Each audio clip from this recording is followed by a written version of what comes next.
milkaa'ina yoo feete jireenya keessatti bakka guddaa takka ga'uu yoo barbaadde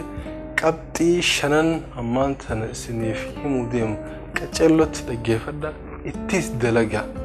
yoo karoorri kee bakka fagoo milkii gaarii gubbaa ga'uu feete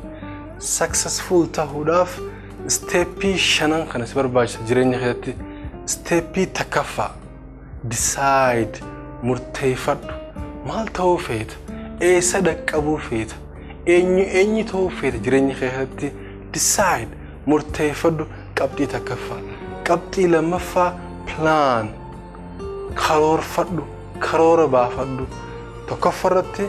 decide goote murteeffatte maal ta'uu akka feetu eessa dhaqqabuu akka feetu murteeffattee jirta talammadaa plaana godhi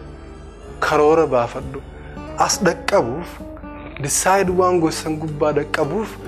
maali sagantaan barbaachisu plaana godhuu qabdaa jechuudha qabxii sadaffaa beginning jalqabuu jechuudha wanta akka karoorfattee plaanatti baastee yoo hin jalqabne lafatti hafta khasaartee jechuudha akka hin khasaartee lafatti hin hafne jalqabuun dirqama jechuudha qabxii afraffaa progress jijjiirama agarsiisaa deemuu guyyirraa guyyatti jijjiirama agarsiisaa deemuu murteeffattee jirta karoora baafattee jirta jalqabdee jirta afraffarratti progress yookaan jijjiirama agarsiisaa deemuu qabxiin shanaffaan achieve waan eegalte waan karoora baafatteef san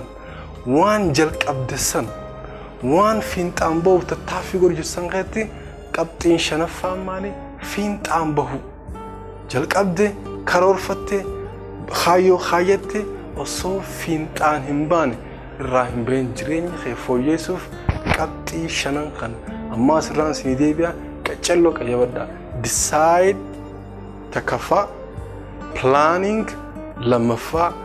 sadaffaa beginning jalqabuu afraffaa progress jijjiirama agarsiisuu shanaffaa achieve fiinxaan bahu qabxii shanan kana qaccallootti yoo itti dalaydan wooma feetaniin milkaa'ina irra geestan you will be successful waan feetiyan arraaf kanaan qaba galatooma